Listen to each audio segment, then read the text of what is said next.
I'm hungry. The whisper came from a little girl curled on the cold granite steps of a skyscraper, her dress too fine for her trembling hands and tear-streaked face. Commuters rushed by blind to her. The security guard didn't even glance down. But one man stopped a tired single dad in a faded blue uniform, carrying only a brown paper bag and his son's broken toy. Without hesitation, he tore his sandwich in half and held it out. What he didn't know, what no one could have guessed, was that the girl was the daughter of one of the most powerful women in the city, and that woman was standing right behind him. Follow my story to the end and comment the city you are watching from so I can see how far this story has gone. The city was waking, fast neon fading into the pale gray of dawn as glass towers caught the first edge of light. Ethan Cole walked with his head-down boots scuffing the sidewalk. His uniform was wrinkled, the company logo half-faded from too many washes. He carried a lunch bag in one hand, a scuffed dinosaur toy in the other. The toy belonged to Liam, his 7-year-old boy who had begged him not to throw it away.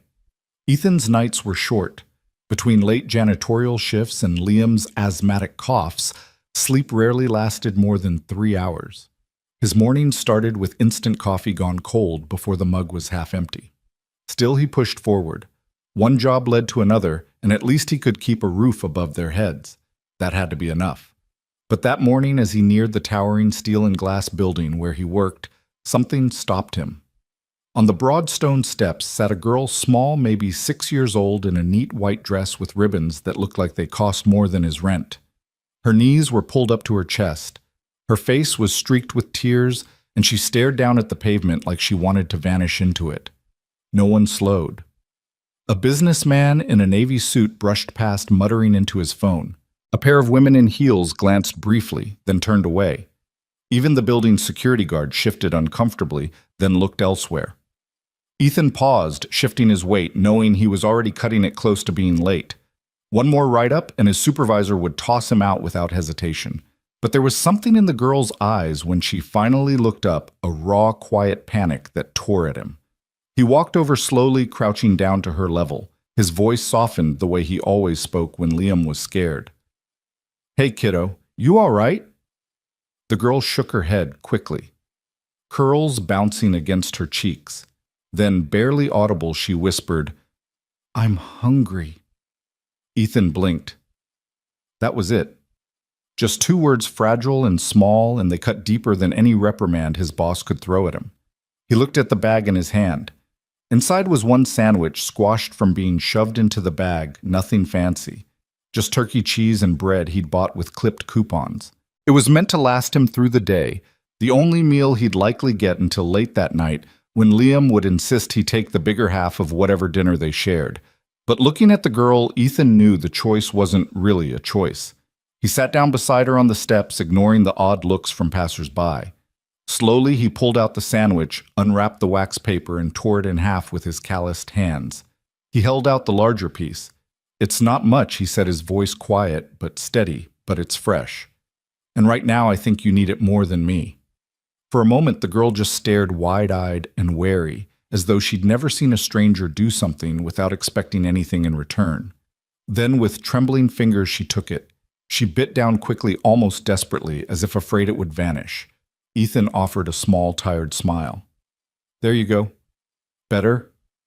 She nodded, her shoulders relaxing a fraction, and that's when he heard it.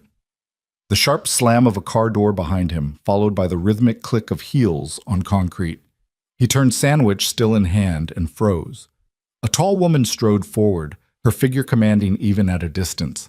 Black pencil skirt, crisp blazer, dark sunglasses concealing her eyes, but not the tension etched across her jaw.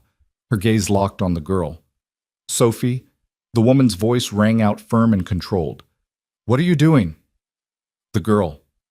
Sophie flinched, nearly dropping the sandwich. Ethan scrambled to his feet, suddenly aware of how small and stained his uniform looked under her sharp stare.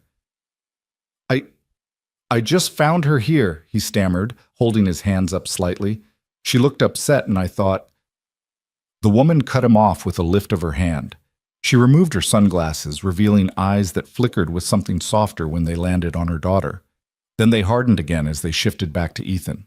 "You're the cleaner from the 17th floor, aren't you?" she asked evenly. Ethan swallowed hard. "Yes, ma'am." Sophie clutched the sandwich tighter. "He was nice, Mommy," she whispered, almost pleading. For a moment, silence hung between them, heavy as the skyscraper looming above. The woman studied Ethan with unnerving precision, as though weighing not just his words, but the life that had carved lines into his face. Finally, she nodded once. "Thank you," she said, her tone clipped, but genuine. Most people walked right past. She turned to an assistant hovering near the SUV. "Bring the car around." Then her gaze returned to Ethan. "You should probably come with us." Ethan blinked. "Ma'am, you're not in trouble," she clarified, voice quieter now, "but I think we need to talk." Before he could process what was happening, Ethan found himself being ushered toward the sleek black SUV. Sophie clung to his side, still nibbling at the sandwich. The driver opened the door, and Victoria, though Ethan didn't yet know her name, gestured for him to climb inside. And just like that, Ethan Cole, janitor and single father with nothing but a lunch bag and broken toy, stepped into the back seat of a billionaire's car, unaware his entire life was about to change. The SUV's door sighed shut and turned the city into a hush of filtered air and soft leather. Ethan sat forward at first, shoulders squared like a man waiting for bad news in a hospital corridor. The polished window showed a faint reflection of his uniform's frayed cuff and the stubborn cowlick he'd forgotten to flatten.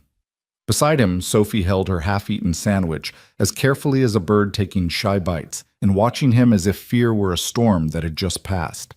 The driver eased away from the curb. Jasmine lingered in the cabin, someone's perfume, delicate and precise.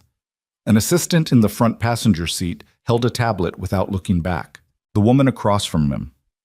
Sophie's mother sat with her ankles crossed, hands folded, sunglasses now tucked into her blazer. In the quiet, the SUV felt like a small courtroom where grace and judgment kept changing seats.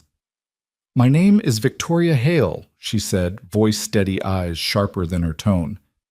"I run Hale Dynamics, and I'm Sophie's mother." Ethan nodded once, uncertain whether to speak. The company logo on his chest suddenly felt louder than anything he could say. "I saw what you did on the steps," Victoria continued. "You gave away your lunch to a stranger's child without looking around to see who was watching. It wasn't a calculation," Ethan said, hearing the gravel in his own voice. "She said she was hungry." Sophie's feet bumped the seat and she flinched, then tucked them under her. "It was good," she whispered. "Turkey and cheese." Ethan's mouth tipped toward a smile. "Best there is." Victoria studied him, not the smile, but what it cost. "You're Ethan. Ethan Cole. 17th floor, night crew." "Yes, ma'am." "How long have you cleaned our building?" 8 months. "And before that—" He cleared his throat.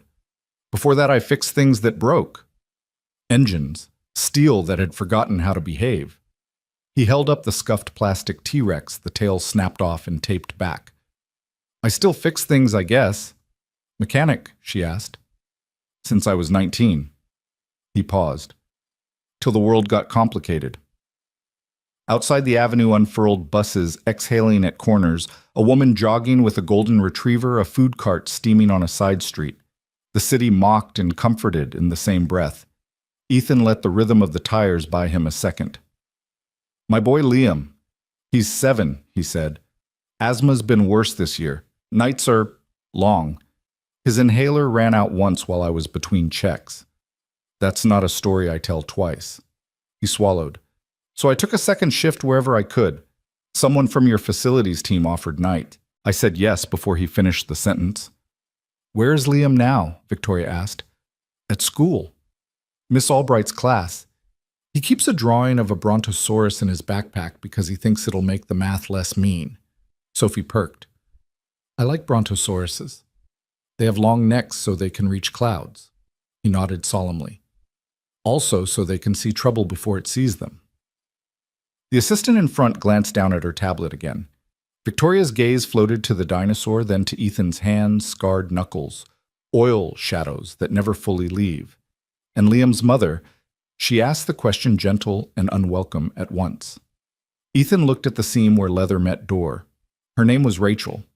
She was good at making anything feel like home, even a borrowed apartment with a busted oven. A drunk driver took a red light 3 winters ago.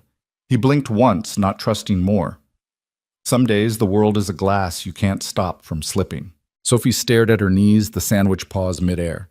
Victoria's face didn't change, but something beneath it did, like a string gently cut. "I'm sorry," she said. There was no performance in it, no polish. The words came from somewhere she didn't visit publicly. Ethan nodded. "Me too." Silence settled, not awkward, just careful. The SUV rolled through a green light that washed the interior in a thin moving emerald. Sophie took another bite slower now. "Do you have more sandwiches?" she asked, a child's hopeful audacity. "Just the one," he said lightly. "But if I'd known we were having company, I'd have doubled up." Victoria's mouth gave the smallest impression of a smile and then retreated. "Our security team lost track of Sophie this morning," she said, shifting to the other ledger in her mind. "She ran after an argument with her nanny. She hates transitions. I kept telling myself that independence was a love language, but apparently it's also a disappearing act." She exhaled not quite a sigh. "We were searching the building and the plaza." "You found her first," Luck Ethan said. "Not luck," Victoria countered. "Attention." You looked down instead of away. He didn't know how to carry a compliment from someone like her, so he set it down between them carefully. "I was late already," he admitted, "but sometimes minutes way different." The assistant looked back now. "Ms. Hale?" "I can patch in Chief Ramirez to brief." Later, Victoria said without removing her eyes from Ethan. She leaned forward slightly. "Mr. Cole, do you know how many people work under this roof?" "A lot," he said. "More than a small city. 12,000 and change. I can measure most of them. Outputs, margins, velocity. But kindness." Her head tilted. "That keeps resisting my spreadsheets." Sophie, content for the moment, leaned softly against Ethan's arm like an apology. He stilled, surprised by the trust, then allowed it, careful not to move too quickly. He thought of Liam's warm forehead pressed to his shoulder when the wheeze finally eased at 2:06 a.m. He thought of how many times he'd wanted the world to be gentler for a child. "I'm not sure what you want from me, Ms. Hale," he said quietly. "I've got 14 minutes before I'm officially late to wipe fingerprints off those elevator buttons your people love to press." "What I want," she said, "is a conversation." "With a janitor." "With a father," she corrected. "A human being who did something admirable when everyone else invested their eyes elsewhere." The driver turned into a garage ramp that circled down, then leveled into a reserved lane. The SUV slowed as if reluctant to break the spell. Victoria's posture softened an inch. She spoke in a voice pitched for only the three of them. "Mr. Cole, do you ever feel like you're standing on the wrong side of the glass?" she asked. "Like there's a room with heat and music and the good silver, and you're in the alley listening to it." Her eyes flicked to the window, then back. "I have been on both sides of that glass. The view can lie either way." "You're asking the wrong man if he knows alleys," Ethan said with a rough chuckle. "I'm asking the right one," she said. The SUV glided to a stop near a private elevator bay. The assistant opened her door, then Sophie's. The little girl slid out and without ceremony kept hold of Ethan's sleeve. He stepped onto polished concrete like a man walking into a museum barefoot. "We can talk in my office," Victoria said, climbing out. "Privacy matters." "Am I in trouble?" Ethan asked, half joking, half true. "If you were Victoria said you would not be in my car." She glanced at Sophie. "And you wouldn't still be holding my daughter's attention." Sophie craned her neck toward him. "Do you clean dinosaurs too?" she asked. "Every night," he said. "They track in more mud than you'd think." Victoria keyed the elevator a quiet beep that sounded like permission granted. The doors opened to a space with soft light and a faint scent of Edison bulbs warming. A security monitor went dark as they stepped in, as if even the cameras knew better than to intrude. The assistant stayed behind fielding calls that pinged like distant rain. The doors closed. The elevator rose smoother than most cars drove, floor numbers counting up in restrained gold. Ethan watched his reflection multiply in the mirrored steel, the line in his jaw from too many clenched nights, the threadbare collar, the plastic dinosaur now absurd in this chrome and amber carriage. "I can't pay you back for the sandwich," Victoria said suddenly. Gaze straight ahead. "I don't mean money." "You don't have to pay me at all," Ethan said. "That's the problem," she replied, and then softened it with a small breath. "No, not a problem, a reminder." That the ledger I keep isn't the only one that matters. The city slid open around them through glass terraces dressed in early light, a river wrinkling like silk, a sky that promised weather by noon. Sophie leaned her head against the paneling and hummed tunelessly. Ethan's hands found each other, fingers locking and unlocking like wrenches on a stubborn bolt. Mr. Cole, Victoria said gently, "How many people have ever asked you what you think?" He studied the floor's herringbone metal. "About mops, plenty. About people. Few," he admitted. "Fewer when I tell the truth." The elevator slowed with a whisper, settled, and opened into a corridor that looked like sound had to ask permission before it spoke. A receptionist at the far end stood up too quickly and smoothed her jacket. A wall-sized photograph of a mountain glacier gave the hallway a calm it hadn't earned. Victoria stepped out first. "This way."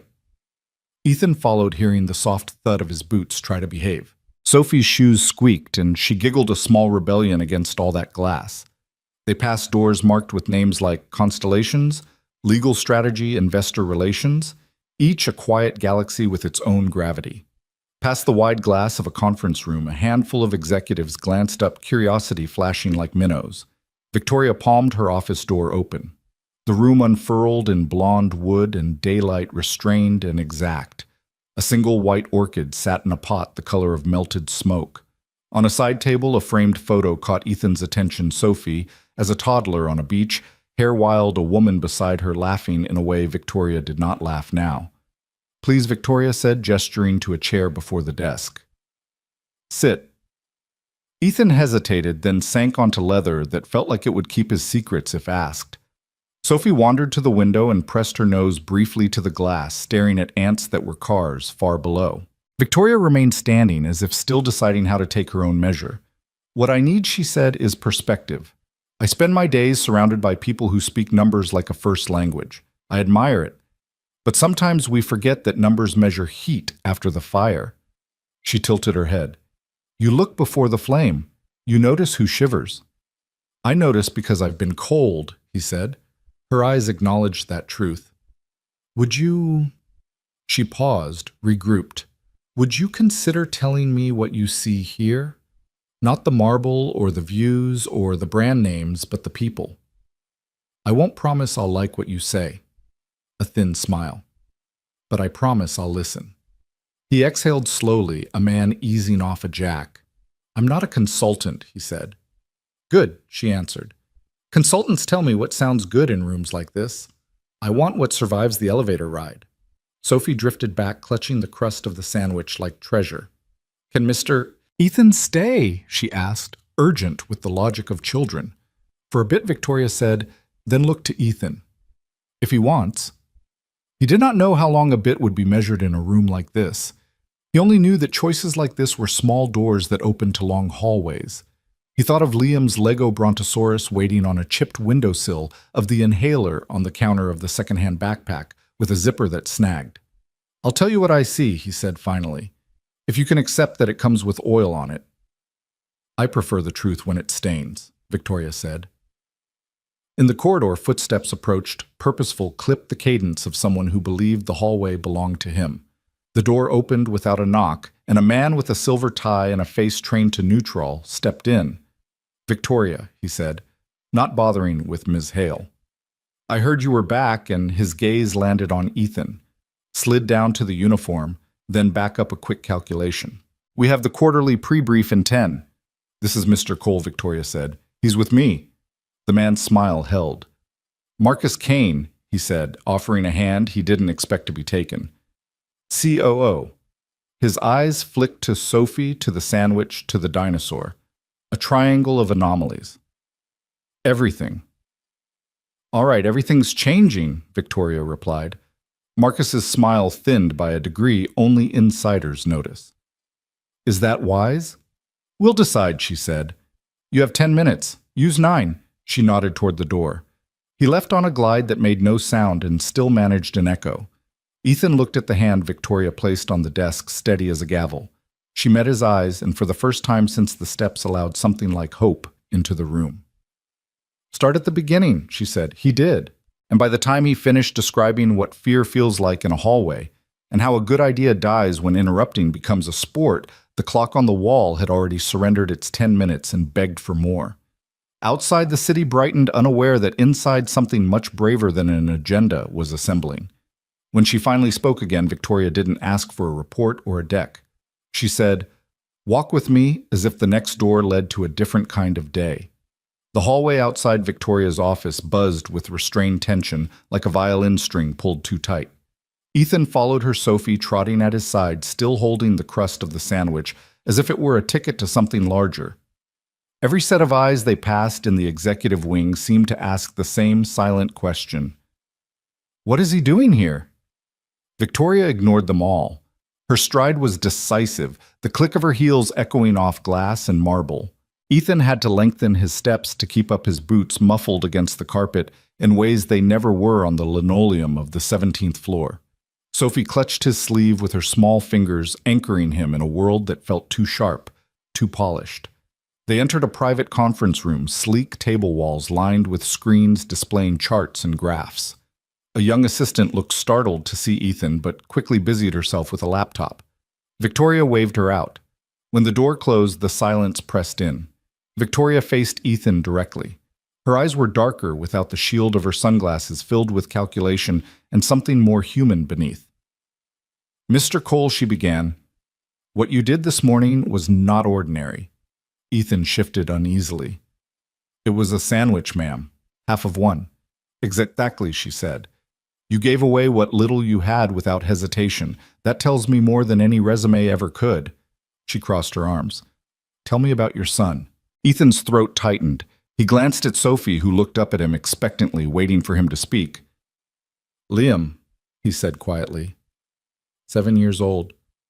Smart, funny. Loves dinosaurs, struggles with asthma. His mother... He stopped, drew in a steadying breath. His mother passed away a few years back. It's just us now.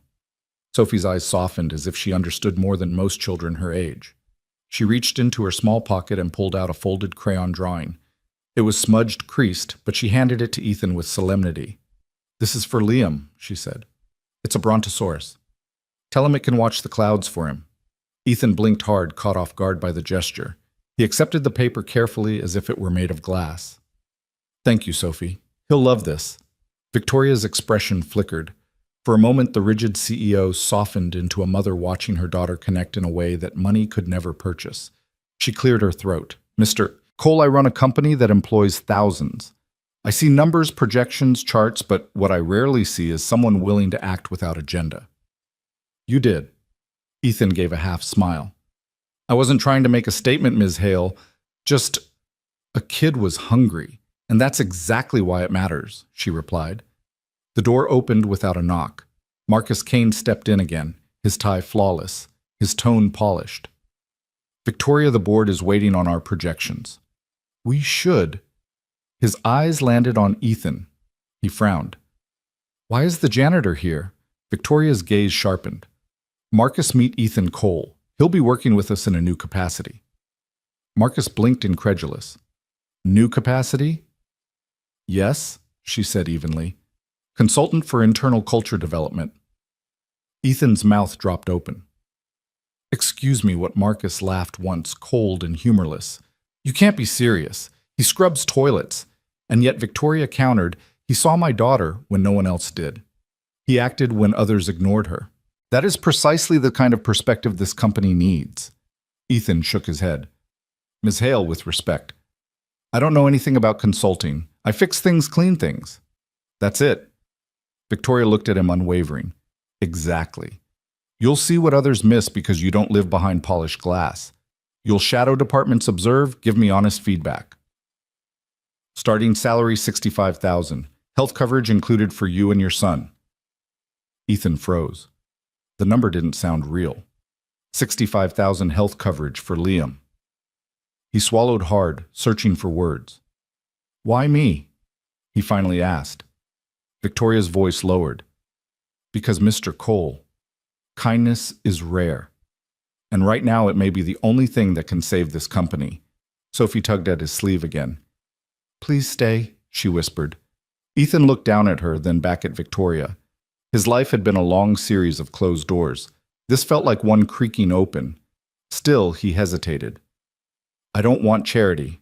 Victoria's jaw tightened. This isn't charity. It's an investment.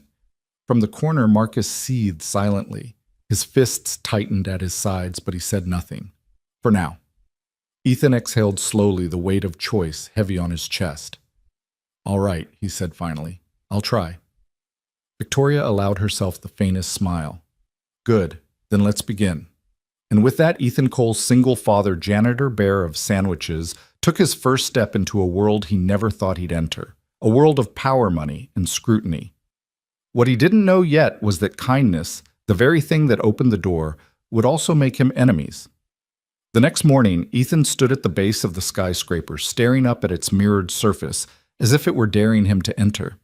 Yesterday, he'd slipped in through the side entrance with a mop bucket and keycard. Today, he was expected to walk through the revolving front doors like he belonged. His new uniform wasn't polyester navy with a name patch. It was a borrowed set of slacks and a button-up shirt Victoria's assistant had picked up for him late the night before. The tag had still been on the collar when he'd unfolded it. He tugged at the cuffs, now feeling the strange weight of clothing that wasn't his. He thought of Liam, who'd fallen asleep clutching Sophie's Brontosaurus drawing. His boy's breath had whistled softly through the inhaler as Ethan smoothed the blanket over him and whispered promises he wasn't sure he could keep. Maybe this is the start of keeping them, he told himself. Inside the lobby gleamed like an airport terminal for kings. Marble floors, glass sculptures, fountains that burbled as though money itself had turned to water. People in sleek suits scanned badges and hurried toward elevators. When Ethan stepped in, conversations dimmed just enough to be noticeable. Eyes flicked from his borrowed shirt to his face recognition dawning the janitor from the 17th floor. A receptionist straightened too quickly. Security guards gave him puzzled looks. One whispered something into an earpiece. Ethan kept walking, shoulders squared, Sophie's crayon drawing folded carefully in his pocket like a talisman. Victoria met him near the turnstiles.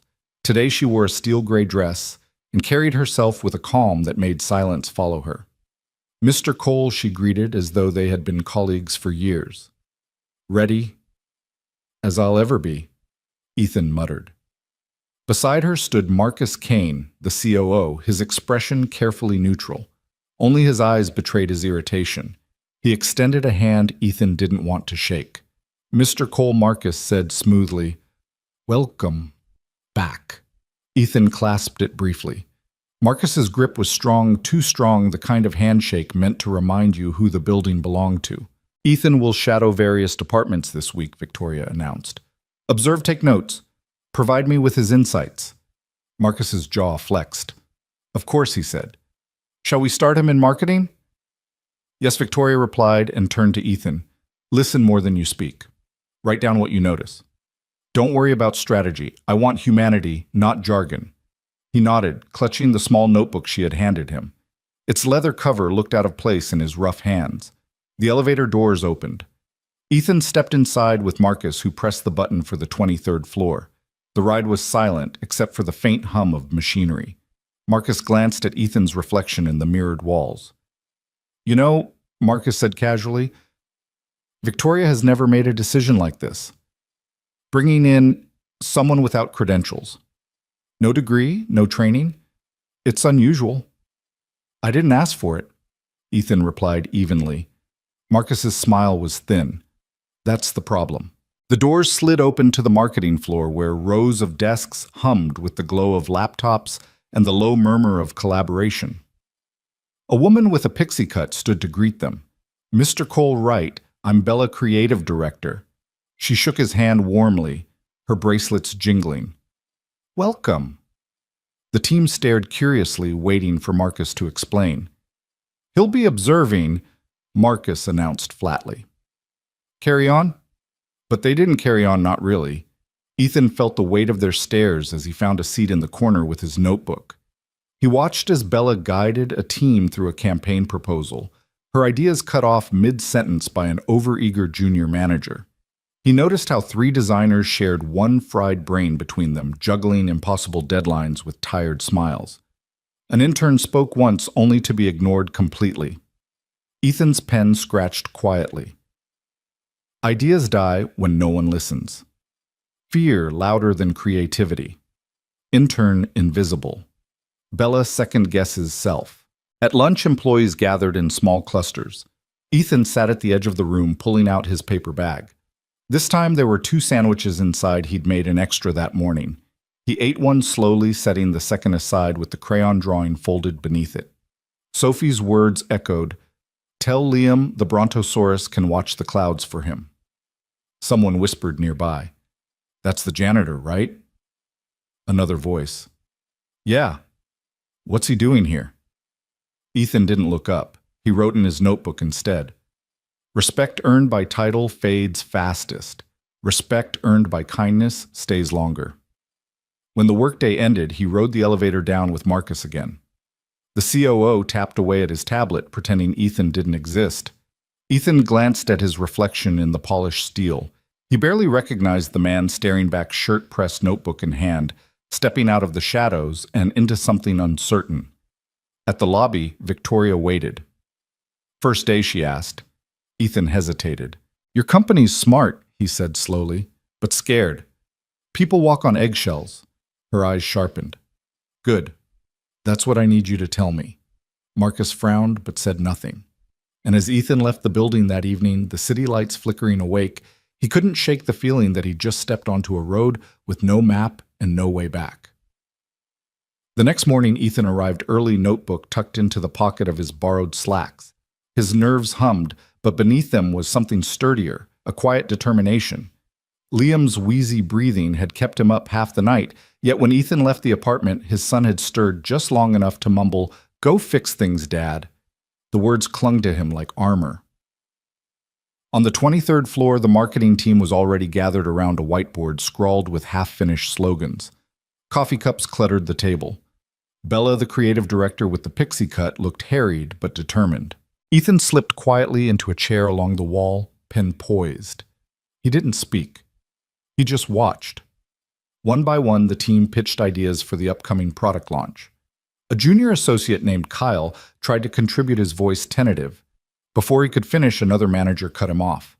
Kyle fell silent, shrinking into his seat. Ethan scribbled. Young blood silenced. Confidence crushed early. Bella's campaign title hung in the air like a fragile balloon. Each time she defended it, her words grew softer, drowned by louder voices. Ethan noted the flicker in her eyes, leader who doubts herself because others interrupt too often. 3 designers worked feverishly on mock-ups, their shoulders slumped from fatigue. Ethan recognized the look. It was the same posture he saw in the mirror after triple shifts. He wrote, "Overworked." Burnout disguised as productivity. The meeting ended with half the team dissatisfied and none of the problems solved. Ethan closed his notebook slowly. The room felt heavy, not with failure but with exhaustion nobody dared name. At lunch, he headed for the cafeteria, the smell of overbrewed coffee mixed with the tang of reheated food. Clusters of employees sat in their usual groups, the silos obvious, even at the lunch tables. Ethan found a corner seat, pulling out his paper bag. Inside were 2 sandwiches. He'd made them before dawn, just as he had yesterday, one for himself, one to keep aside. The act had become ritual, a reminder of how small things mattered. He set the second sandwich down gently on the table next to Sophie's folded drawing. A woman carrying a salad tray glanced at him curiously. "You're the new consultant, right?" Ethan smiled faintly. "Something like that." "Odd choice," she murmured, but her tone wasn't cruel, just baffled. "People are talking." "People always talk," Ethan said softly. "The trick is listening for what they're not saying." That afternoon, he shadowed the design pod. Their space buzzed with frantic energy music, playing low-stress palpable. Ethan sat quietly jotting notes as they sketched, revised, argued, and sighed. He noticed how they stayed long past their allotted hours, yet no one thanked them. Later, walking the hallway, Ethan caught sight of Marcus through a glass office wall. The COO was speaking to 2 board members, his gestures sharp, his expression hard. When Marcus's eyes landed on Ethan, he paused mid-sentence, the corners of his mouth curling into something that wasn't quite a smile. Ethan looked away, unsettled. He knew that look. It was the look of a man planning something behind closed doors. By evening, Ethan returned to the maintenance lounge, the one place in the building that still smelled like home, disinfectant, floor wax, metal pipes, humming. He sat heavily, pulled out his phone, and played Liam's voicemail again. Dad, I built a dinosaur with 25 Legos. 25, I miss you. Did the CEO lady say hi today? Ethan's eyes closed. The sound of his son's excitement steadied him. He whispered to the empty room. Yeah, kid. She said hi. And maybe this means something for us. But he couldn't shake the truth written in Marcus's stare that kindness might have earned him a seat at the table, but it had also painted a target on his back. And somewhere deep in the halls of Hale Dynamics, whispers had already begun. Victoria's office was quiet, except for the low hum of the city outside the glass wall. Ethan sat across from her notebook, balanced on his knee. His shoulders sagged from the long day, but his eyes held steady. Victoria studied him like she might study a quarterly report searching for the figure that didn't add up. Well, she asked at last. Her arms were crossed, one brow lifted. You've had a week of watching. What do you see? Ethan leaned back, exhaled, and spoke slowly. Your company's smart, sharp as a blade, but blades cut both ways. People here are walking on eggshells.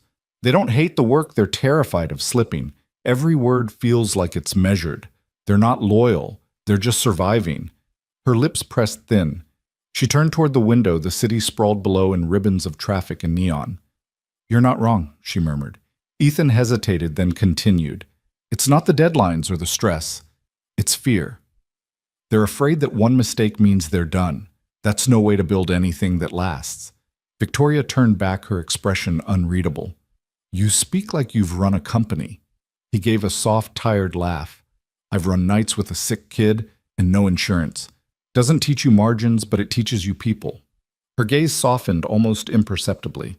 For a moment, she wasn't the CEO of Hale Dynamics, but a mother who'd nearly lost her daughter on the steps of a tower. She walked to her desk, opened a drawer, and pulled out a folder. Sliding it across to him, she said, "Open it." Ethan frowned but did as told. Inside was a formal contract letterhead signatures numbers that made his stomach flip. It was a provisional appointment, consultant for cultural development. Hale Dynamics, salary, $65,000. Full health benefits for employee and dependents. He blinked, stunned. This can't be real. It's very real, Victoria said. I want you here. You saved Sophie.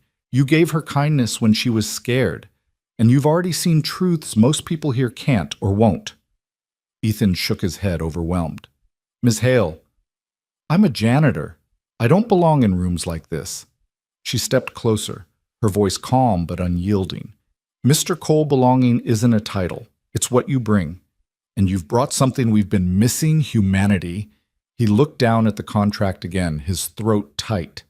For Liam, for all the nights spent counting coins for inhalers, this was more than a lifeline. But still, doubt gnawed at him. Why me? Victoria tilted her head. Because kindness isn't weakness. You reminded me of that? The words landed with a weight heavier than any paycheck.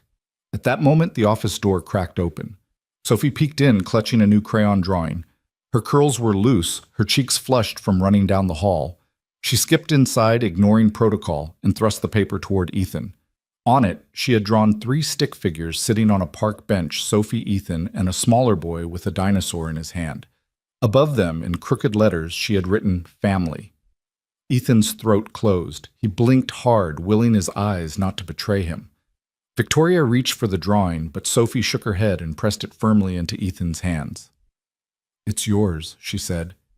You and Liam can keep it. He stared at the paper, his calloused fingers trembling around the edges. No one had called him family in years, not since Rachel, not since everything had broken. Victoria cleared her throat, her voice low. She's drawn you 3 times this week. Ethan swallowed hard. She shouldn't. I'm nobody. Sophie frowned. You're somebody to me. Silence stretched warm and fragile. For once, Victoria didn't try to fill it with business. She simply looked at Ethan, her eyes more vulnerable than he'd ever seen them. Finally, she said, Take the contract home. Think about it. But know this, sometimes the smallest act changes everything. Ethan folded the contract carefully, tucking it behind Sophie's drawing. I'll think about it, he said softly. And as he left her office that night, the city's lights bleeding into the dark sky, Ethan realized something had shifted. He wasn't just carrying a sandwich anymore. He was carrying a chance, one he hadn't dared hope for in years. But outside the office, in the shadows of the hallway, Marcus Kane watched him leave. His smile was thin, his eyes colder than glass. He muttered under his breath, "Let's see how long you last, janitor." The war had only just begun. The days that followed carried a strange rhythm, half wonder, half warning. Ethan walked the marble halls with his leather notebook tucked under his arm, shadowing teams from accounting to logistics. Some employees smiled cautiously when he entered, curious about the janitor-turned-consultant. Others looked through him as if pretending he wasn't there might erase him. But everywhere he went, Ethan kept listening, hearing not just the words people said, but the silences they swallowed. In human resources, he noticed how staff tiptoed around managers, careful not to voice concerns. In accounting, he saw exhaustion etched in faces buried behind screens, fear sharpening their focus more than pride. He filled page after page, morale brittle. Fear contagious. Good ideas strangled by hierarchy. Every night he returned home to Liam, who would bounce on the threadbare couch and pepper him with questions. "Did the CEO lady talk to you today, Dad? Did you fix anything?" Ethan always smiled, tousling his son's hair. "I listened," he'd answer. Sometimes listening fixes more than hammers. But even as Ethan adjusted to this new world, Marcus Kane grew restless. The COO spent his evenings in shadowed conference rooms, pulling close a handful of trusted lieutenants. Their voices were hushed but sharp enough to cut. Marcus paced at the head of the table, his polished shoes clicking against tile. "Do you see what's happening?" he snapped. "Claire Hale is letting sentiment cloud her judgment. A janitor, ladies and gentlemen. She plucked a janitor off the floor and dropped him into our meetings like he belongs here." One executive shifted uncomfortably. "He's harmless." Probably a passing fascination for her. Marcus slammed a folder onto the table. "Harmless. He's sitting across from me in strategy sessions. Claire listens to him. Really listens. She hasn't done that with us in years." Another whispered, "What's your plan?" Marcus leaned forward, eyes hard as flint. "I'm going to prove Ethan Cole isn't who he says he is. Everyone has skeletons. And when I find his, Claire will have no choice but to throw him out." He typed an email on his tablet. Right then, fingers stabbing at the screen. Subject line, background check, Ethan Cole. Recipient, a private investigator who owed him favors. His final words before hitting send were low and venomous, "Dig deep. Find dirt." While Marcus plotted, Ethan was planning something else entirely. Late one evening, after shadowing yet another strained meeting, Ethan sat in the cafeteria alone. His notebook lay open, filled with scribbles. He tapped his pen against the page, an idea forming. This company was starving for connection, for a reason to look at one another without suspicion. And maybe he couldn't fix balance sheets, but he could fix something human. The next morning, he put his plan into motion. He called it Table Talks. He asked the cafeteria staff to set aside a section of long tables. During lunch, he invited employees, no matter their department rank or title, to sit down beside someone they'd never spoken to before and share a meal. Just 20 minutes. No agendas. No roles. Just people. At first, only a handful came. A junior accountant, an HR intern, 2 designers with tired eyes. Ethan sat with them, sandwich in hand, starting simple conversations. Where they grew up, what food reminded them of home. The funniest mistake they ever made on the job. Laughter came hesitantly at first, like rain after a drought, but word spread. By the third day, the section buzzed with energy. A CFO's assistant traded recipes with a warehouse coordinator. A shy programmer shared parenting tips with a product designer. Across the room, Ethan spotted something he never expected: Victoria Hale herself, seated beside a junior accountant, listening intently and smiling faintly as the young woman spoke. Ethan's chest tightened. For the first time, Hale dynamics felt alive. He leaned back, sipping burnt cafeteria coffee, watching the transformation unfold. His notebook lay open on the table, but for once he didn't write. He just observed a quiet pride blooming. But not everyone was smiling. From the doorway, Marcus watched with narrowed eyes, his jaw rigid. He could feel control slipping through his fingers, replaced by a janitor's simple act of kindness. The laughter, the warmth, those belonged to Ethan now. Marcus's phone buzzed in his pocket. He glanced at the message from the investigator. Got something? Call me tonight. His lips curled into a thin smile. Enjoy your lunch, Cole, he muttered under his breath.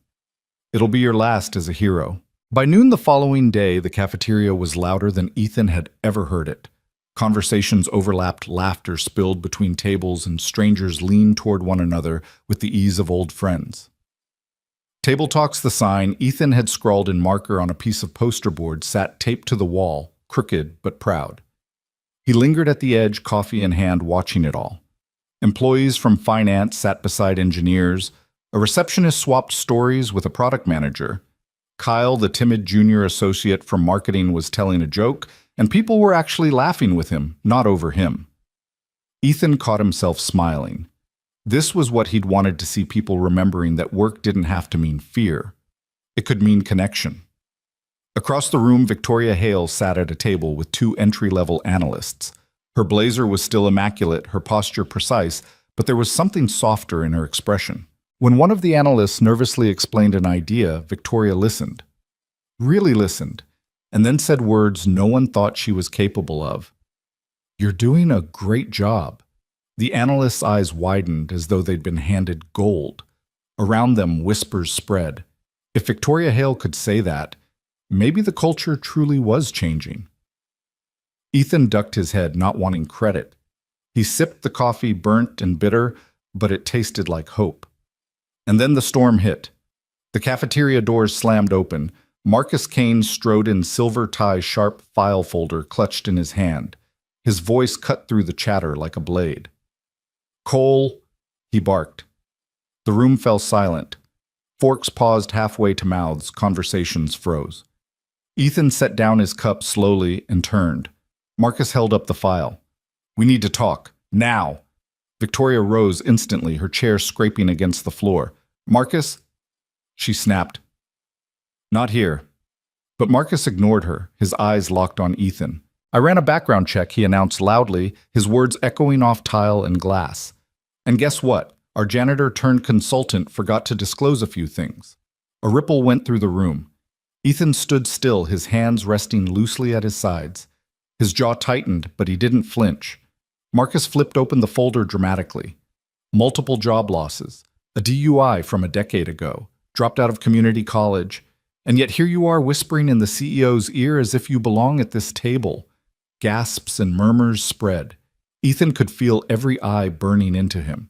Sophie wasn't here to defend him this time. Only his own truth stood between him and humiliation. Victoria's voice was ice. Marcus, office, now. But Ethan lifted a hand, his voice calm and even. No, he said softly. Let him finish. Marcus smirked, emboldened. You don't belong here. You're a glorified janitor playing executive dress-up. This company doesn't need a charity case. It needs professionals. For a long moment, Ethan said nothing. His knuckles whitened around the edge of the table, but his voice, when it came, was steady. I disclosed everything required by HR. The DUI was expunged years ago. I've never hidden who I am. But you're right, Marcus. I don't have degrees or polished titles. He glanced around the room, meeting the eyes of the employees who'd begun to trust him. All I have is the truth. And the truth is this: you only dig up someone's past when you're afraid of their future. The cafeteria was utterly silent. Then a murmur rose, soft at first, then louder. People nodded. Some clapped. Victoria stepped forward, her voice sharp as glass. Marcus Kane, you're suspended pending review. Marcus's smirk vanished. Suspended. For exposing the truth, no, Victoria said coldly. For forgetting what this company stands for. People don't need perfect resumes. They need purpose. And you've forgotten that. Security appeared at the door. Marcus sputtered, rage coloring his face. But as he was escorted out, he hissed, You'll regret this. The cafeteria exhaled all at once. Conversations started again, tentative but stronger. Employees glanced at Ethan not just with respect, but with trust. Ethan picked up his coffee once more. His hand still shook, but inside something had hardened. He wasn't here for titles or boardrooms. He was here because fear had ruled too long. And though Marcus was gone from the room, Ethan knew this wasn't over. Not by a long shot. The cafeteria gradually returned to its normal hum, but the air felt different, charged alive, as though something irreversible had just happened. Ethan sat quietly. Notebook closed while employees whispered around him. Some approached with hesitant smiles, a pat on the back, a murmured, "Thanks for standing up." For the first time, respect wasn't filtered through titles or roles. It was earned. Yet Ethan couldn't relax. Marcus's parting words clung like smoke. "You'll regret this." That evening, after most had gone home, Ethan lingered in the maintenance lounge. The walls smelled of bleach and steel, comfortingly familiar. He pulled out his phone and pressed play on Liam's newest voicemail. "Dad, guess what? I made a T-Rex out of Legos. It's scary but funny. I wish you could see it. Did the CEO lady let you fix anything today?" Ethan closed his eyes, smiling faintly. "Yeah, buddy," he whispered. "I fixed something." But upstairs, Marcus was already moving his pieces. Suspended from his duties, he refused to retreat quietly. In a dimly lit bar downtown, he gathered a few allies executives who thrived under his iron control. Over whiskey glasses and whispered bitterness, Marcus stoked their doubts. "Claire Hale has lost perspective," he said. Voice low but venomous. "She's gambling the company on a janitor. Do you trust her judgment? Or mine?" A few heads nodded reluctantly. At first, then firmer. Marcus leaned in. "We dig deeper. Cole's record is only the surface. There has to be more. Everyone has weaknesses, and when we find his Hale, we'll have no choice but to cut him loose." Meanwhile, Ethan spent the next week shadowing new departments. In logistics, he noted how warehouse workers were pushed to exhaustion without recognition. In IT, he saw how staff covered failures, quietly afraid of blame. His notebook filled with observations. Fear punishes mistakes faster than it rewards effort. Trust absent, potential wasted. Victoria called him into her office late Friday. She stood by the window, city lights burning like stars across the skyline. "Tell me," she said. Ethan set down his notebook, opening it to the latest page. "Your people are smart-driven, but they're tired of walking on glass. They want to matter. Right now they survive. But they don't belong, and that's on leadership." Her jaw tightened, but her eyes stayed on him. "On me?" "Yes," Ethan said gently. "You built something powerful, Ms. Hale. But power alone doesn't inspire. Purpose does." For a long time, Victoria didn't move. Then she walked to her desk and pulled open a drawer. From it, she retrieved a manila folder and handed it to him. Inside was a permanent contract. Salary raised, full benefits secured for Liam, training programs included. At the bottom, in handwriting sharper than any signature, were 6 words. "Kindness isn't weakness." "Thank you, Ethan." He looked up stunned. Victoria met his eyes. "You gave my daughter half a sandwich. I'm trying to give your son a future." Before Ethan could speak, a knock came at the door. Sophie peeked in, crayon drawing clutched in her hand. This one showed 3 figures again. Sophie, Ethan, and Liam standing beneath a giant brontosaurus with clouds above its head. "She's drawn you 3 times this week," Victoria murmured. Ethan swallowed hard, emotion pressing against his throat. He crouched down, meeting Sophie's bright eyes. "Thank you," he said softly. Sophie grinned. "You're my hero, Mr. Ethan." Victoria watched silently, her expression unreadable. For the first time in years, the walls of her office felt less like barriers and more like windows. But down on the street, a different storm was brewing. Marcus's investigator had found something, and he was eager to deliver it. Night had settled over the city like a heavy blanket. From the 17th floor, Ethan sat alone in the break room reserved for maintenance staff. The fluorescent lights buzzed, the vending machine hummed, and the familiar smell of ammonia clung to the walls.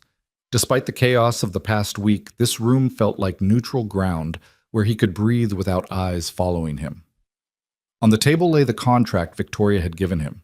He hadn't signed yet.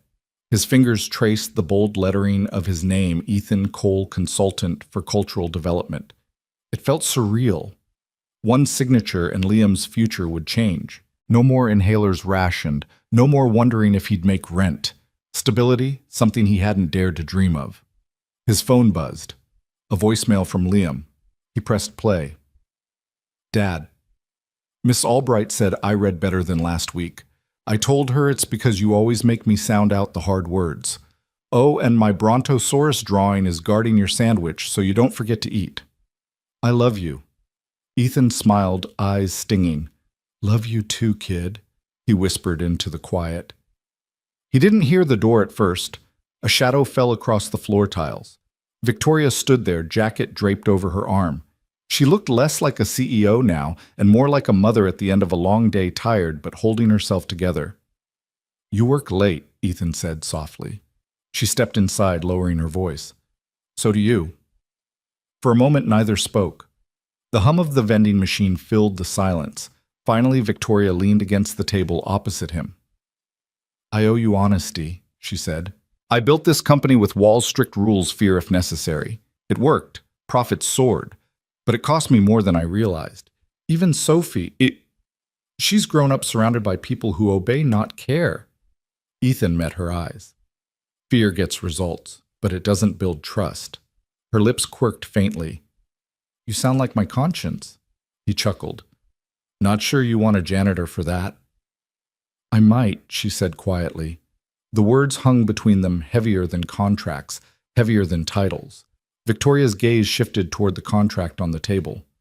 "You haven't signed." "I wanted to be sure," Ethan admitted. "I've taken jobs out of desperation before, but this is different. If I sign, I need to believe I'm doing more than trading mops for meetings." "And do you?" Ethan hesitated, then nodded. "I think maybe I do." For the first time, Victoria's steel mask cracked. Her eyes softened, the corners shimmering with something unspoken. "Sophie hasn't stopped talking about you. She says you make her feel safe." Ethan swallowed. "She makes me feel like I matter." The moment stretched fragile and real. Then the sound of footsteps shattered it. The door burst open. Marcus strode in, his expression tight, his tie loosened as though he'd been pacing for hours. "Victoria," he said, ignoring Ethan, "we need to talk." Her tone iced over. "You're suspended." "I don't care," Marcus snapped. He dropped a file onto the table. Papers spilled out, photocopies, old records. "Your janitor turned savior has skeletons, gaps in work history, a DUI, dropped out of school." "Is this really the man you want whispering in your ear?" Ethan's stomach clenched. He closed his eyes briefly, then looked up. His voice was calm. "That DUI was 10 years ago. It was expunged. I've owned every mistake I've made, and those gaps?" He leaned forward. "That was me burying my wife. That was me raising my boy alone. Those gaps are my life." Marcus sneered. "Convenient story." But Victoria's gaze never left Ethan's face. She saw no fear, no evasion, only truth. "Enough." "Marcus," she said coldly, "you've forgotten something vital. People aren't resumes, they're purpose." Marcus's jaw worked furiously, but he saw the decision in her eyes. Without another word, he stormed out the door, slamming behind him. Silence returned heavy, but cleansing. Ethan exhaled slowly. "That man won't stop." "No," Victoria agreed. "But neither will we." She slid the contract back toward him, her hand brushing his. "Sign it. Build something with me. Not for shareholders, for people." Ethan looked at her, at the faint hope flickering in eyes that had spent years hiding behind glass. He thought of Liam's voice. Sophie's drawing the cafeteria filled with laughter. Slowly, deliberately, he picked up the pen. And as his name bled onto the page, a new chapter began, one neither of them could have predicted. By Monday morning, the building felt different. Employees passed each other in the lobby with nods instead of blank stares. Small talk sprouted in elevators, and for the first time, laughter drifted through corridors usually sealed in silence. Ethan walked among them in his pressed shirt notebook under his arm, still feeling like an imposter. But everywhere he went, people glanced up with something resembling trust. Victoria had made it official. Ethan Cole was now Director of Cultural Development, though he still introduced himself humbly as just Ethan. Titles didn't interest him. What mattered was what he'd started to see, the cracks in the glass tower and the people hiding inside them. That evening, Victoria invited Ethan and Liam to join her and Sophie for dinner at her penthouse. Ethan hesitated at first. His entire life had been spent in places where rent was late paint peeled and neighbors yelled through thin walls. But Sophie's pleading smile convinced him. "Please come," she said on the phone, her voice bubbling with hope. "Liam can meet my brontosaurus. I named it Cloud Watcher." So Ethan agreed. The penthouse soared above the city walls of glass opening onto a skyline painted in twilight hues.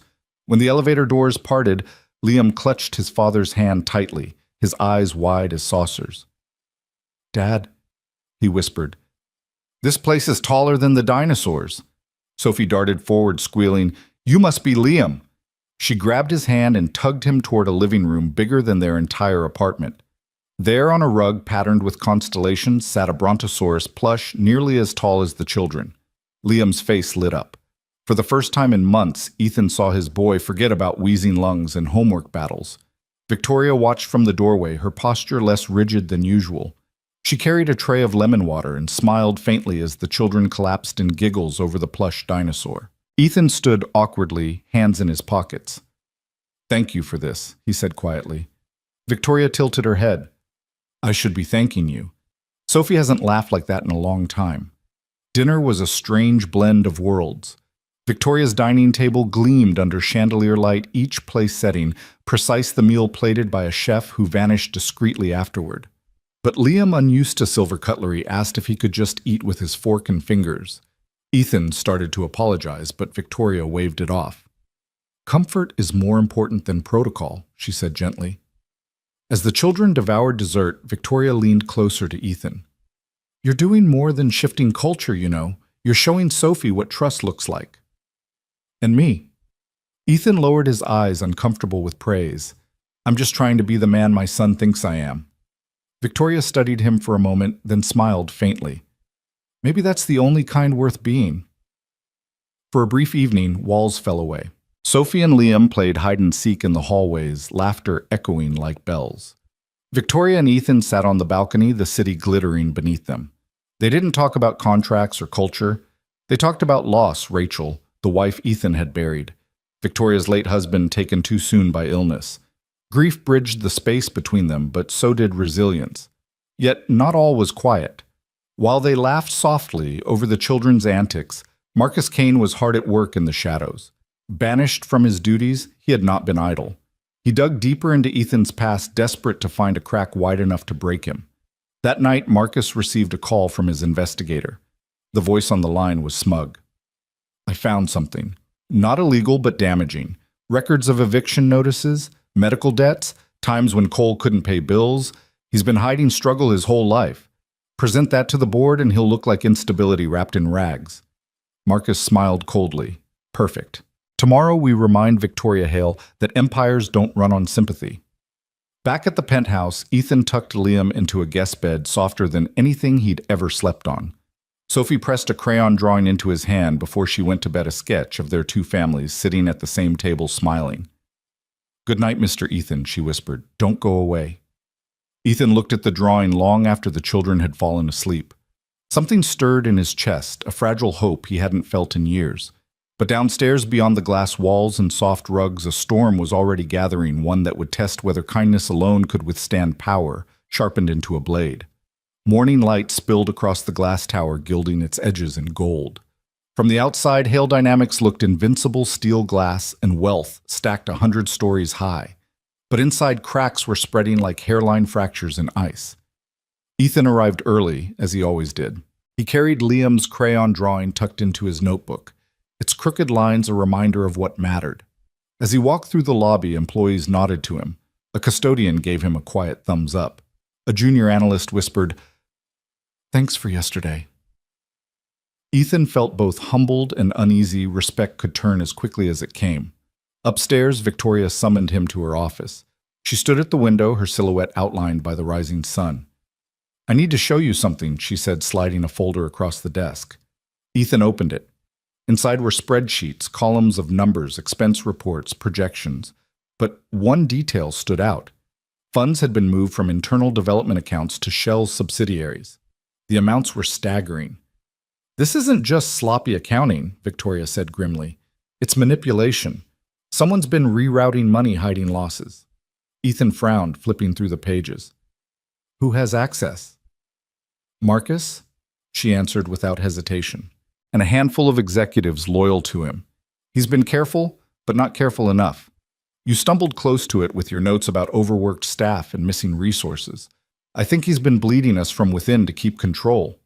Ethan closed the folder, his jaw tightening. What are you going to do? I should fire him outright, Victoria said. But Marcus knows this company's underbelly. If I move too quickly, he'll spin it.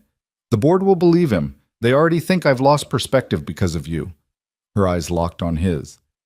I need evidence, real proof, and I need you to help me find it. Ethan felt the weight of her words. He was no investigator. He was a father, a man who used to fix carburetors and mop floors.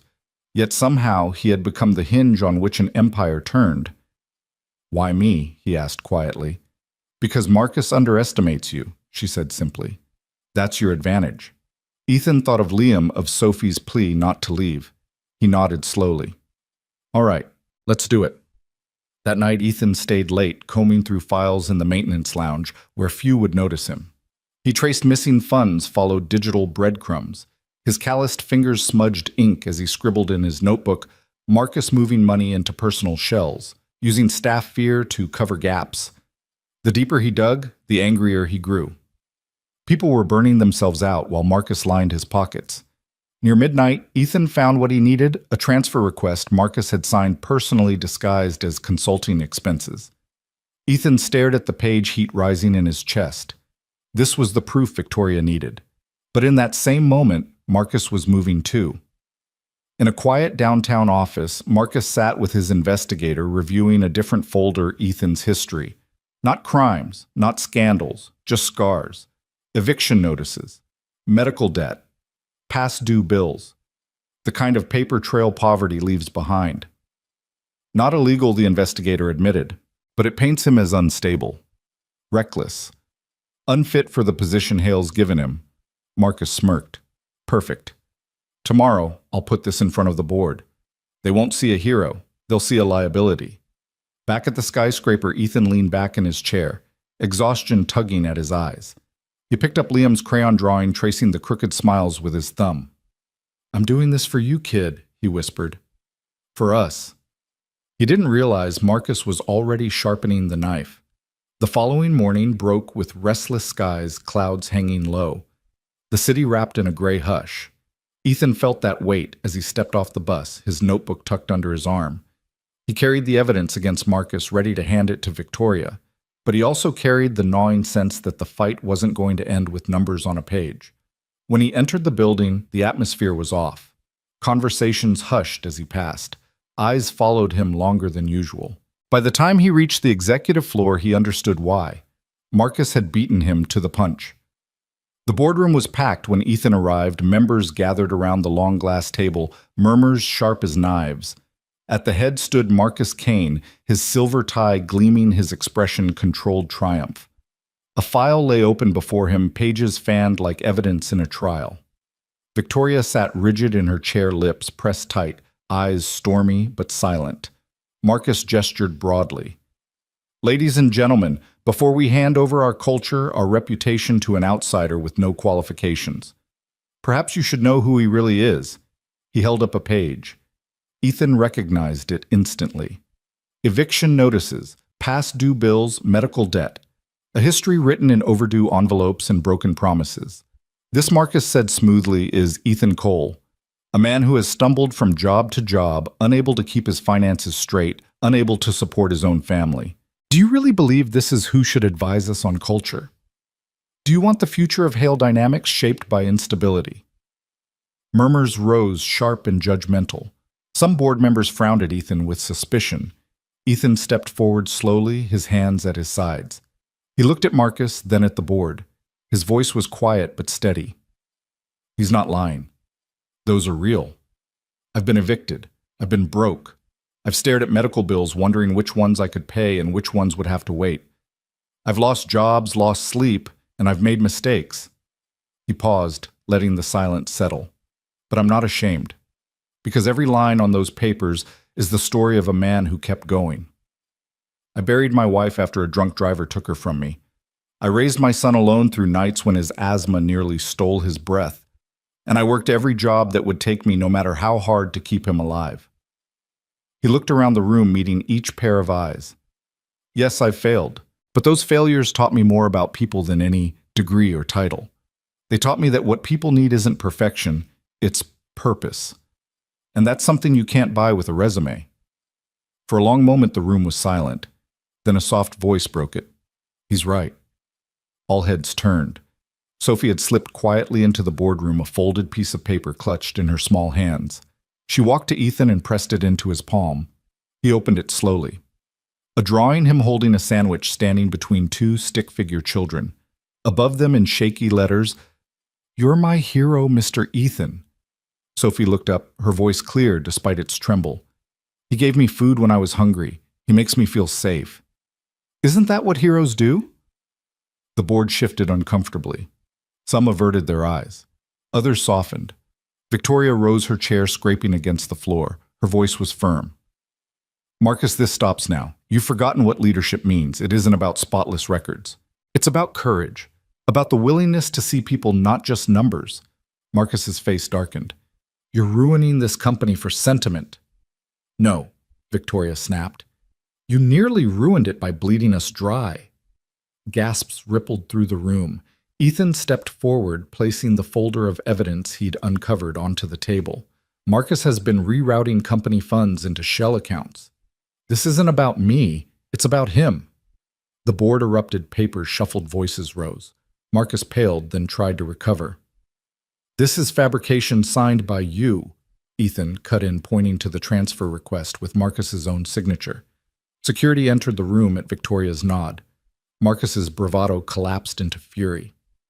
"You'll regret this, Hale," he hissed as they took him by the arms. His eyes seared into Ethan. "And you, this isn't over." He was escorted out the door, slamming behind him. Silence lingered. Then Victoria turned to Ethan, her voice softer. "You gave my daughter a sandwich.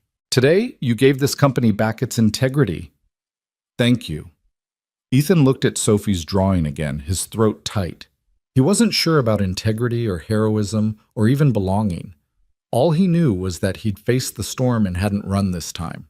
The storm Marcus left behind didn't clear overnight.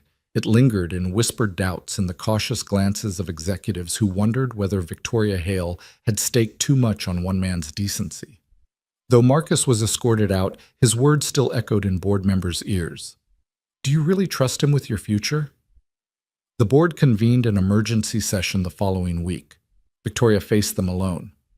Her usual poise sharpened into steel.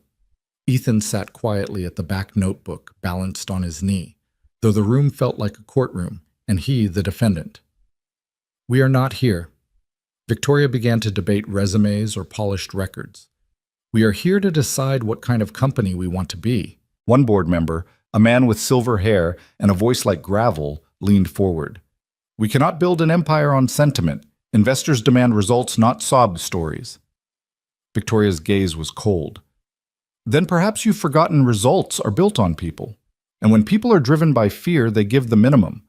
But when they're driven by purpose, they'll give you everything." Another member frowned. "Purpose doesn't pay dividends." Ethan cleared his throat softly. All eyes turned. He hadn't been asked to speak, but he rose anyway, steadying his voice. "With respect, purpose pays more than dividends. It pays loyalty. I've seen it in your hallways these past weeks." People laughed in the cafeteria again. They started to trust each other. That didn't happen because of fear. It happened because for the first time they felt seen. The silver-haired man scoffed. "And what makes you the authority?" Ethan held his gaze. "Because I've lived on the other side of your numbers. I've been the man fired when profits slipped. I've been the father who had to choose between rent and medicine. And I can tell you fear might keep people's heads down, but it won't keep them here. They'll leave. Or worse, they'll stay and give you nothing of themselves." The board fell into uneasy silence. Victoria seized the pause. "Give me 30 days. Let Ethan's initiatives continue. If productivity and retention don't improve, you can vote to terminate his position. But if they do, you'll see that investing in purpose is the smartest decision you've ever made." The board members exchanged wary glances, then nodded reluctantly. 30 days, the chairman said. No more." When the meeting ended, Ethan followed Victoria into the corridor. His chest felt tight, not with fear, but with the sheer weight of expectation. 30 days, he muttered. "That's not much time." Victoria's expression softened. "It's enough. I trust you." The word startled him. Trust simple, rare, priceless. He nodded. Then I'll give it everything I have. That night, Ethan worked late. He sketched out an idea on the whiteboard in the maintenance lounge, a program to connect departments through mentorship pairing senior staff with juniors and cross-functional teams. Not to talk about numbers, but about stories, what drove them, what they wanted out of their work. He called it Project Anchor. The next week, the program launched. Slowly at first, then with momentum. Employees began sharing meals, then stories, then ideas. Productivity ticked upward, not because deadlines loosened, but because people rediscovered why they cared. The intern Kyle, once silent in meetings, pitched a campaign idea that caught fire. Bella, the creative director, led with new confidence, no longer silenced. Victoria walked through the halls and saw faces lift toward her instead of away. For the first time, she felt her company breathe. But Marcus wasn't gone. Not really. In a shadowed office across town, he leaned back in a leather chair, watching reports trickle in. His lips curled into a cold smile. "Enjoy your 30 days, Cole," he muttered. "I'll make sure it's your last." The first 2 weeks of the 30-day trial passed like a storm, rolling in reverse, tension, receding color, returning to gray skies. The halls of Hale Dynamics, once stiff and sterile, now buzzed with small bursts of humanity. People stayed an extra 10 minutes after meetings to talk, not because they had to, but because they wanted to. Ethan saw it everywhere. Kyle, the intern, once silenced, now spoke freely in brainstorming sessions. Bella, the creative director, stopped second-guessing herself and began mentoring juniors who admired her quiet grit. Departments that once worked in silos were sharing resources, even celebrating small wins together. Project Anchor was working. Victoria noticed it too. Walking the corridors with Ethan at her side, she saw employees lift their heads, some even daring to smile. It unsettled her at first. Smiles weren't something she'd associated with efficiency, but as the reports came in, numbers didn't lie, productivity ticked up, turnover slowed, absenteeism dropped. One evening, she called Ethan into her office. She held up a printout of metrics, her face unreadable. "Do you see this?" Ethan braced himself. "Bad." Her lips curved just slightly. The opposite. Employee satisfaction is up 17% in 2 weeks. Engagement scores doubled. That's unheard of. Ethan shrugged, uneasy with praise. People just needed permission to matter. Victoria set the papers down and leaned closer. "And you gave it to them." He looked away, cheeks warming. "I just started something. They're the ones carrying it." For a moment, silence filled the room, warm and almost fragile. Then Sophie burst in, crayon in hand. "Daddy." "Oh, sorry, Mr. Ethan," she corrected quickly, cheeks flushing. "Look what I drew." She held up a picture of 4 figures herself. Ethan, Liam, and Victoria all standing beneath a rainbow. Ethan blinked, throat tightening. He crouched, taking the paper carefully. "That's beautiful, Sophie." Victoria watched something unspoken softening her face. But outside the warmth of that office, Marcus was plotting. Suspension hadn't broken him. It had sharpened him. In secret meetings with sympathetic board members, he whispered poison. "The numbers may look good now, but this isn't sustainable." He's stirring emotion, not stability. When this bubble bursts, it'll take the company with it. He produced a dossier, his voice low and calculated. Coal is a liability. Evictions, medical debt, a DUI. Do you think investors will trust a man like that to shape culture? He's not an inspiration. He's a risk. And when this experiment collapses, it will be Hale's head on the chopping block. Some board members hesitated. Others nodded grimly. Marcus pressed harder. "Give me the floor on day 30. Let me prove he doesn't belong." By the time I'm done, neither Cole nor Hale will have a leg to stand on. Back in the company, Ethan kept his head down, working alongside employees, scribbling notes, eating sandwiches at table talks. Yet he couldn't shake the unease in the air. One evening, after another long day, he sat in the maintenance lounge, staring at Liam's latest voicemail. "Dad? I got a gold star in reading today. I wish you were there. Can we get pizza Friday? I'll share mine with you." Ethan smiled tiredly. "Yeah, buddy. We'll get pizza. Always." But as he pocketed his phone, he caught his reflection in the vending machine's glass-tired eyes, weight on his shoulders. He whispered to himself, "Don't let them take this from you." Upstairs in a corner office, Marcus looked out at the city's nightscape. His smile was cold, his voice a murmur. You may think kindness saves you, Cole, but in 30 days, kindness won't matter. Power will. And somewhere deep inside, Ethan knew the storm wasn't over. It was gathering. The 30 days dwindled fast, and with each passing sunrise, the pressure thickened. Ethan felt it in every corridor, the way executives studied him like a question mark, the way employees whispered encouragement but glanced nervously at closed doors. Victoria kept her composure, but Ethan could see it in her eyes. She knew the board was sharpening their knives.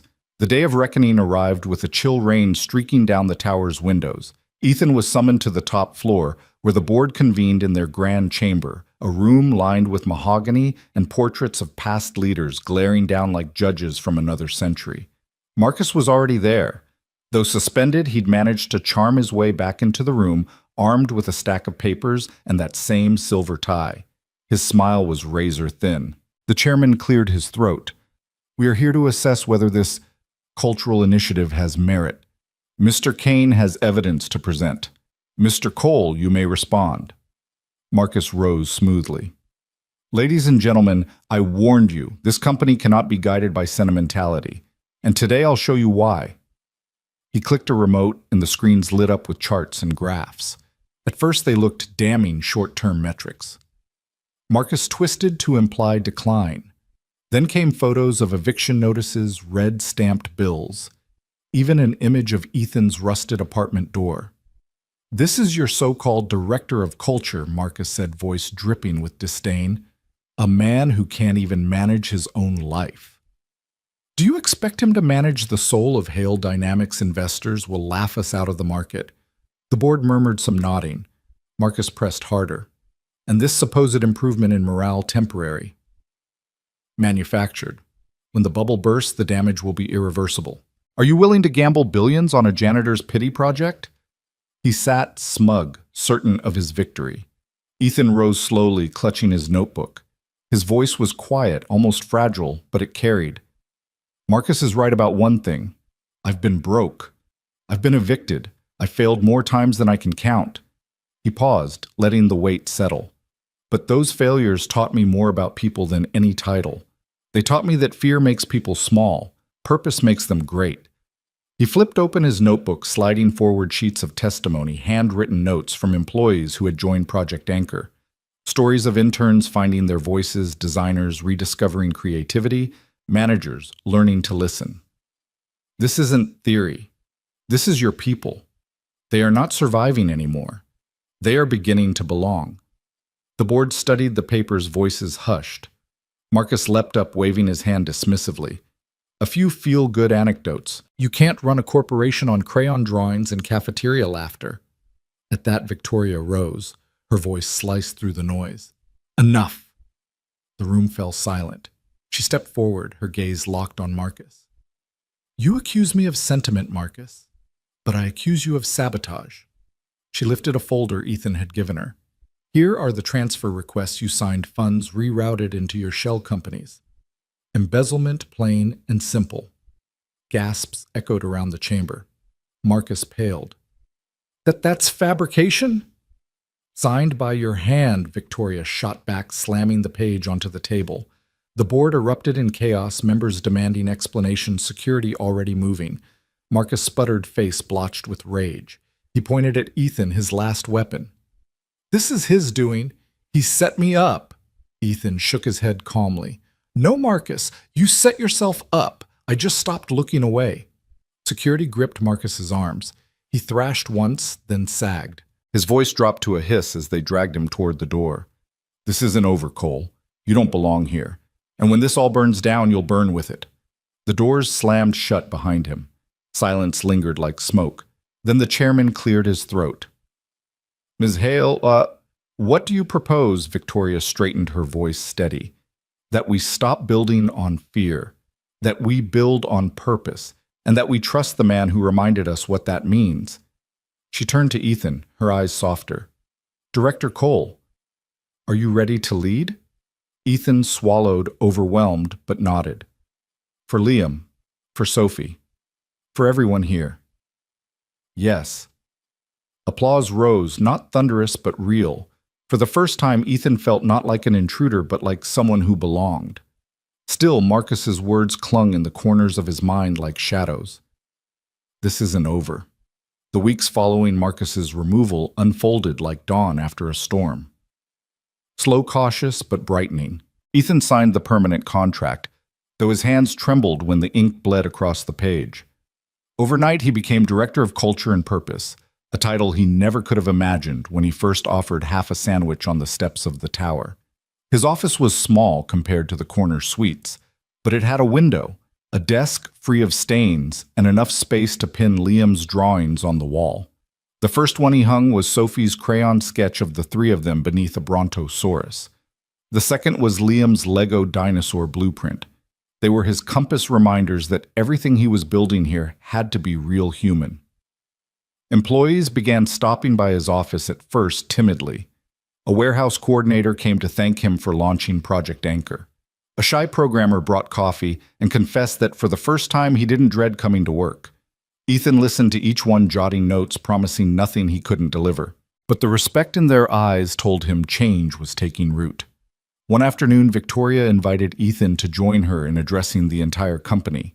The atrium filled with thousands of employees, some curious, some skeptical, all waiting. Victoria took the stage first. Her voice, usually steel, carried warmth. For years, she said, this company has thrived on results. But in our pursuit of profit, we forgot the people who make it possible. That changes today. She gestured toward Ethan. This is Ethan Cole. He started here as a janitor. Today he stands here as our Director of Culture and Purpose, not because of degrees, but because of integrity. He reminded me and all of us that kindness builds stronger than fear. The room rippled with applause, hesitant at first, then swelling. Ethan stepped forward, gripping the edge of the podium. His throat tightened, but he spoke from the only place he knew truth. I'm not here to give speeches, he began. I'm here because one day I saw a little girl sitting on the steps outside, hungry and scared. I shared my lunch, that's all. But it reminded me that the smallest acts can change everything. We don't need to be perfect. We just need to care. Sophie, sitting in the front row beside Liam, beamed proudly. Liam waved his inhaler, clutched loosely in his hand, his grin wide. The applause this time was thunderous. Ethan felt it roll through him not as glory, but as validation that maybe he could carry this responsibility after all. Later, as the crowd dispersed, Victoria found him backstage. You handled that well, she said. Ethan exhaled. I just told the truth. That's why it worked, she replied.